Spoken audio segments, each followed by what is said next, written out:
Christmas dinner at the Harrison family table had always been about appearances. Crystal glasses, imported china, and conversations designed to showcase everyone's achievements from the past year. This Christmas Eve was no different except for the fact that I was apparently about to be disowned.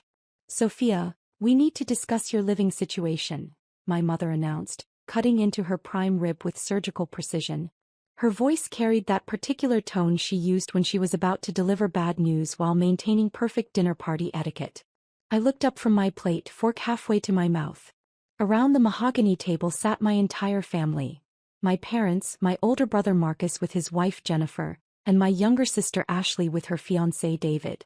Everyone was dressed in their Christmas finest, the dining room glowing with candlelight and expensive decorations. "What about my living situation, Mom?" I asked, though I had a sinking feeling I knew where this was going. "Well, dear," she said, not making eye contact, "your father and I have been discussing it and we think it's time you found your own place." My father nodded gravely. "You're 28 years old, Sophia. It's embarrassing to tell people our daughter still lives at home. Especially since you can barely afford to take care of yourself," Marcus added, smirking as he reached for his wine glass. "I mean, what do you even do for work?" "That little computer thing." "I do web development," I said quietly. "Right, playing on computers all day," Ashley chimed in. "While the rest of us have real careers." Jennifer, who worked as a nurse, looked uncomfortable but said nothing. David, a financial advisor, just concentrated on his food. "The point is," my mother continued, her voice taking on that sharp edge I knew so well, "you're too broke for this family.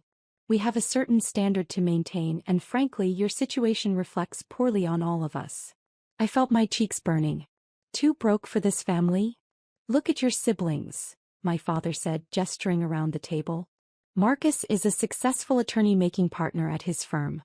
Ashley is a marketing director at a Fortune 500 company. Even David here manages portfolios worth millions of dollars. And you," my mother added, finally looking at me directly, "live in our guest room, drive a 12-year-old Toyota, and from what we can tell make maybe $30,000 a year doing whatever it is you do on that computer."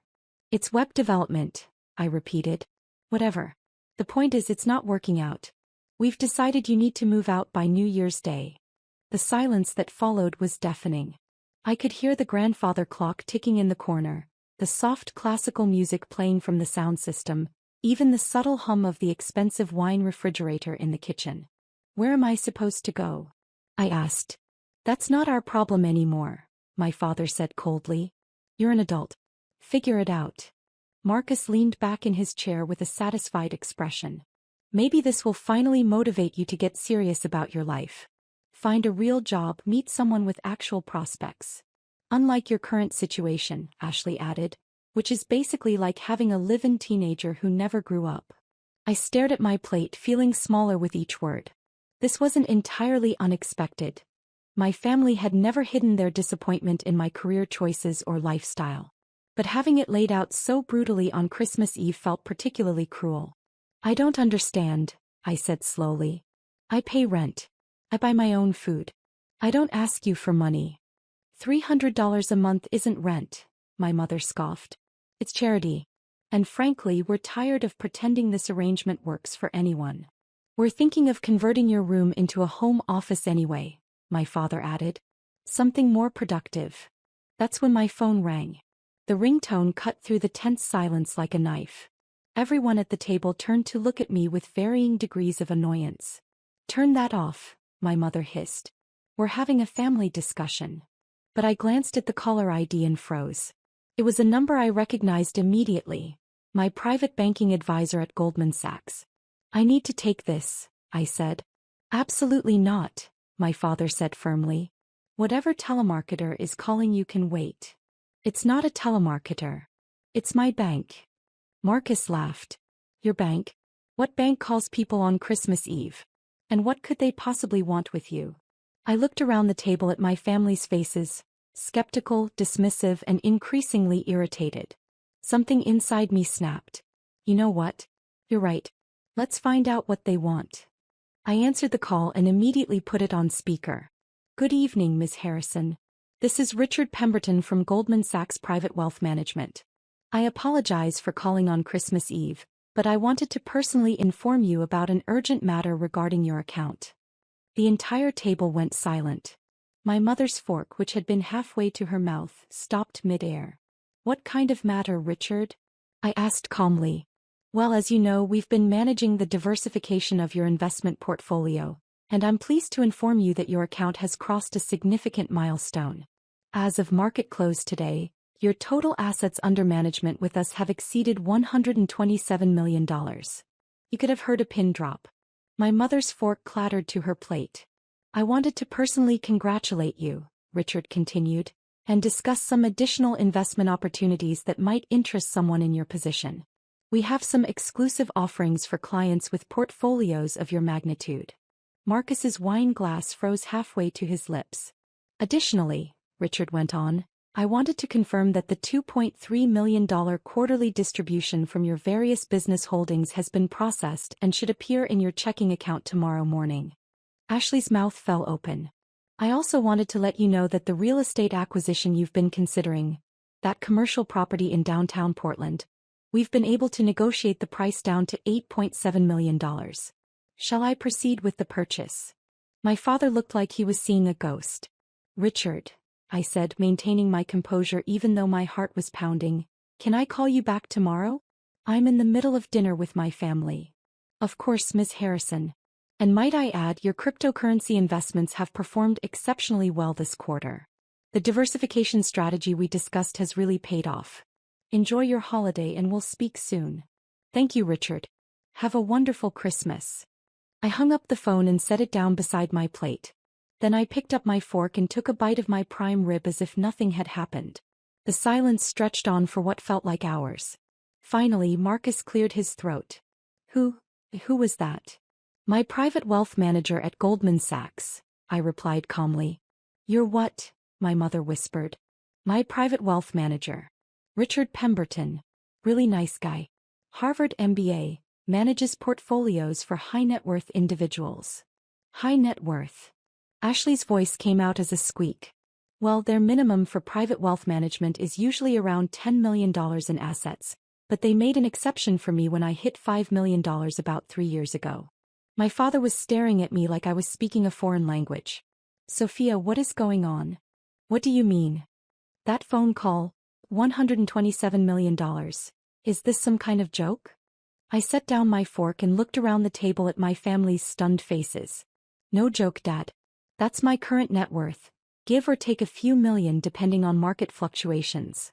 That's impossible, Marcus said flatly. You live in our guest room and drive a 12-year-old car.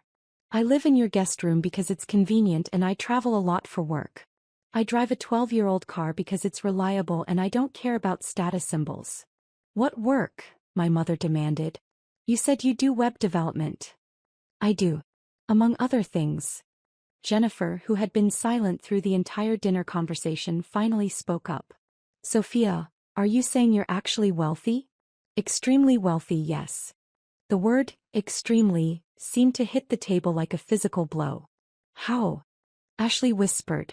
I took a sip of wine. A $200 bottle my parents had been saving for a special occasion, though I'd been buying similar bottles by the case for my own collection. Well, the web development thing was true initially. About 8 years ago I started a small company doing custom websites for local businesses. Pretty standard stuff. But I noticed that most of my clients needed the same basic features: inventory management, customer databases, payment processing, that sort of thing. My family listened with rapt attention as if I was telling them a fairy tale. So I developed a comprehensive business management platform, basically software that could handle everything a small to medium business needs to operate. Instead of charging clients for individual websites, I started licensing the software. How much does software like that cost? David asked quietly. It was the first thing he'd said all evening. The base license starts at about $500 per month per business.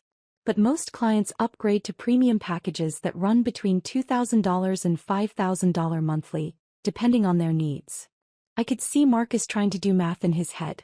How many clients do you have? He asked. Currently, about 3,200 active licensees. The table went silent again as everyone processed those numbers. That's... My father began. Between $1.6 million and $16 million per month in recurring revenue, yes, I finished. Though most clients are in the $2,500 range, so we average about $8 million monthly. My mother asked faintly. I have a team of about 150 employees now. Developers, customer service, sales, marketing. We're actually headquartered in that new tech building downtown. Harrison Digital Solutions occupies floors 12 through 15. Harrison Digital Solutions, Ashley repeated slowly. That's your company? That's one of my companies, yes. One of your companies? My father's voice cracked slightly. Well, the software business was doing well, so I started investing in other ventures. I own a digital marketing agency, 3 online retail companies, and I've been doing angel investing in tech startups for the past 4 years. I paused to take another bite of prime rib. Plus real estate, of course. Commercial properties, some residential developments, a few vacation rentals in popular markets. The cryptocurrency thing he mentioned, Marcus said weakly. Oh, that. Yeah, I got into Bitcoin and Ethereum pretty early. 2016, I think. That investment alone is worth about $23 million now. My mother set down her wine glass with a shaking hand. Sophia, this is unbelievable. I know it's a lot to process. Why didn't you tell us? Ashley demanded, her voice rising. Why let us think you were struggling? I considered the question carefully. When would I have told you? During which conversation where you asked about my work with genuine interest instead of dismissing it as playing on computers? The accusation hung in the air. We ask about your work, my mother protested weakly. No, you don't. You ask when I'm going to get a real job. You ask when I'm going to stop wasting my time with computers. You ask when I'm going to find a nice man with a stable career and settle down properly. I looked around the table. Marcus, when's the last time you asked me about my business? Not when I was going to change careers, but actually asked what I do day to day. He had no answer. Ashley, when have you ever shown interest in my projects? She stared at her plate. Mom, Dad, when have either of you ever asked to see my work or wanted to understand what I've built? The silence was deafening. But that's not even the real reason I didn't tell you, I continued. The real reason is that your love always felt conditional. Marcus is valuable because he's a lawyer. Ashley is valuable because she has a corporate job. I was the disappointment because I didn't fit your definition of success. That's not true, my father said, but his voice lacked conviction. Isn't it? 20 minutes ago, you told me I was too broke for this family and demanded I move out. What changed? The only thing that's different now is that you know I have money. My mother's eyes filled with tears. Sophia, we love you. Do you love me, or do you love the idea of having a wealthy daughter? Because 5 minutes ago, you were ready to cut me off completely. The truth of that statement settled over the table like a heavy blanket. We had no idea, my father said quietly. That's the point, Dad. You had no idea because you never wanted to know. You decided who I was based on superficial observations and never bothered to look deeper. Jennifer cleared her throat gently. Sophia, can I ask you something? Sure. Why do you still live here? With that kind of money you could live anywhere. I smiled at her. She was the only one who'd asked a question that seemed to come from curiosity rather than shock or defensiveness. Honestly, I travel about half the year for business. When I'm home, I like being around family, even when they think I'm a failure. This house has good memories for me. And the guest room has great internet connectivity, which is all I really need for work. Plus, I added, I've been looking at houses, but I'm pretty particular. I put an offer on a place in the hills last month. 4,000 square feet, pool, home office, 3-car garage. But the sellers wanted $2.8 million, and I thought that was overpriced for the neighborhood. Marcus made a choking sound. You were going to spend $2.8 million on a house? Ashley asked. Well, I offered $2.4 million. They countered at $2.60, but I decided to keep looking. No point in overpaying even if you can afford it. My mother put her head in her hands. I feel like I don't know you at all. You don't, I said gently. But you could. If you wanted to. We do want to, my father said quickly. Of course we do. Do you? Because earlier today you were embarrassed to tell people I live here. Now that you know I'm wealthy, are you going to be proud to tell people your daughter is a successful entrepreneur? He had no answer for that. I don't need your pride, Dad. I've been successful for years without it. But if we're going to have a relationship going forward, it needs to be based on who I actually am, not on your assumptions about who you think I should be. What does that mean? My mother asked.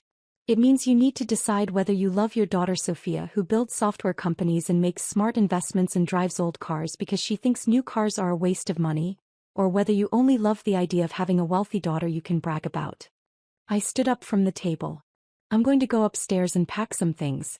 Richard mentioned that commercial property deal and I want to review the numbers tonight. I'll probably fly to Portland tomorrow to take a look at it in person.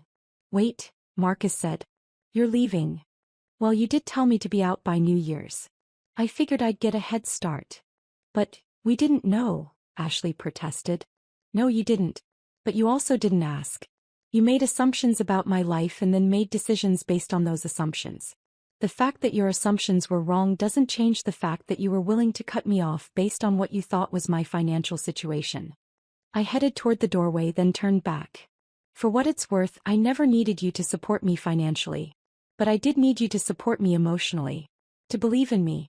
To be curious about my life instead of dismissive. My mother's voice was small. How can we fix this? I don't know if you can. But if you want to try, start by figuring out whether you're proud of me for building something meaningful, or just impressed that I have money. I went upstairs to pack, leaving my family sitting in stunned silence around their expensive Christmas dinner.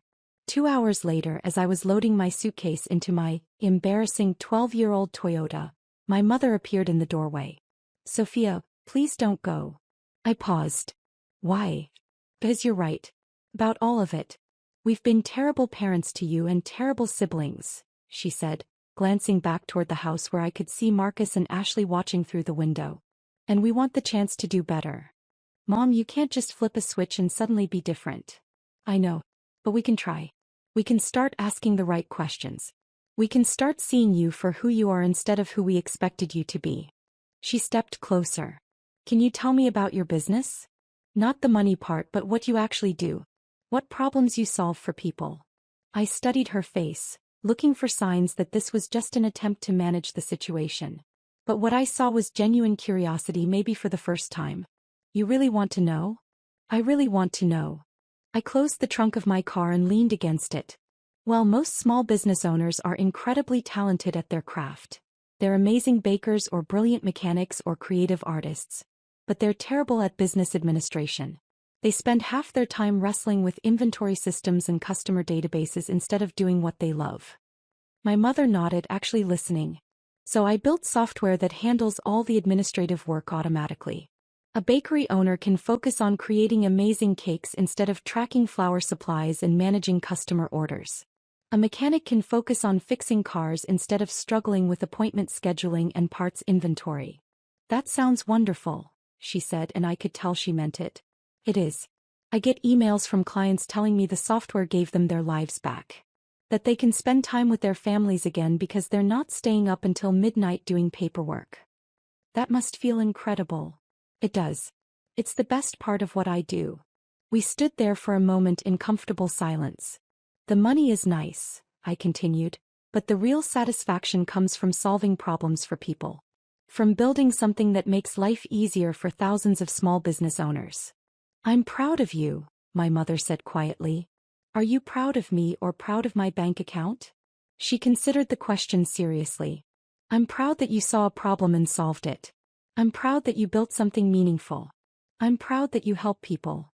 It was the first time she'd ever said she was proud of my work rather than wishing I'd chosen different work. And I'm ashamed that it took learning about your financial success for me to ask about your actual accomplishments. Mom. No, let me finish. You were right earlier. We made your worth contingent on meeting our expectations instead of celebrating who you are. That was wrong. She wiped tears from her eyes. Can you give us another chance? Can you stay for Christmas morning and let us try to be the family you deserved all along?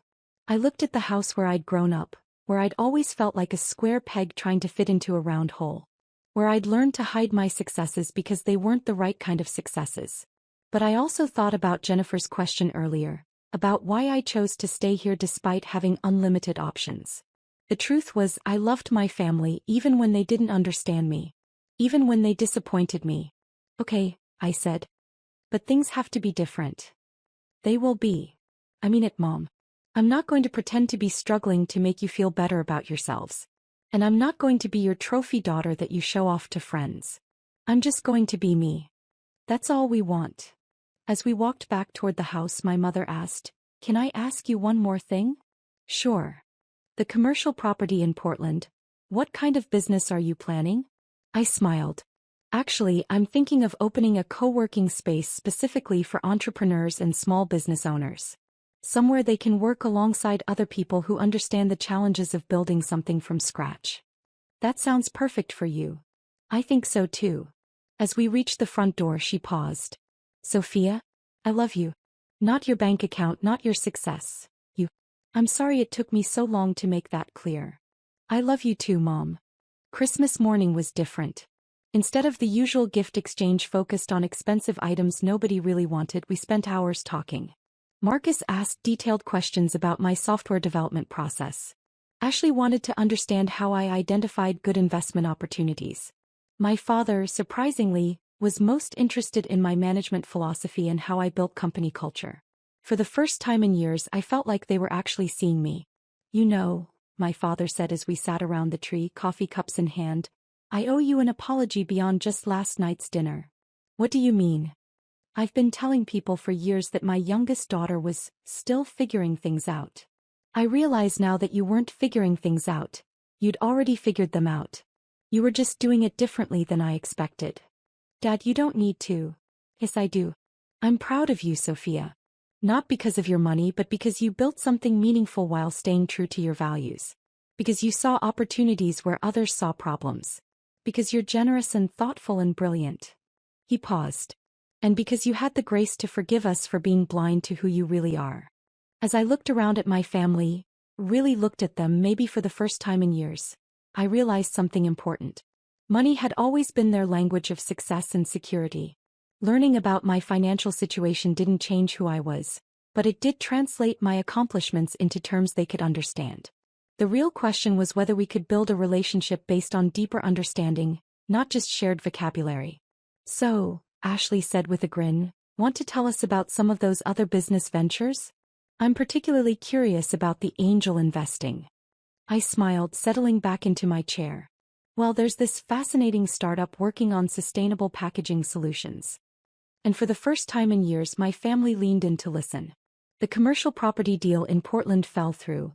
I decided the neighborhood wasn't quite right for my co-working space concept. But I did find a perfect building in Seattle 3 months later. My family helped me celebrate the opening. Marcus handled some of the legal work, Ashley consulted on the marketing strategy, and my parents flew out for the ribbon-cutting ceremony. When the local news interviewed me about the new business, my mother stood beside me, beaming with genuine pride. "This is my daughter," she told the reporter. "She builds businesses that help other people succeed. Not my wealthy daughter, or my successful daughter. Just my daughter." It was the best introduction she'd ever given me.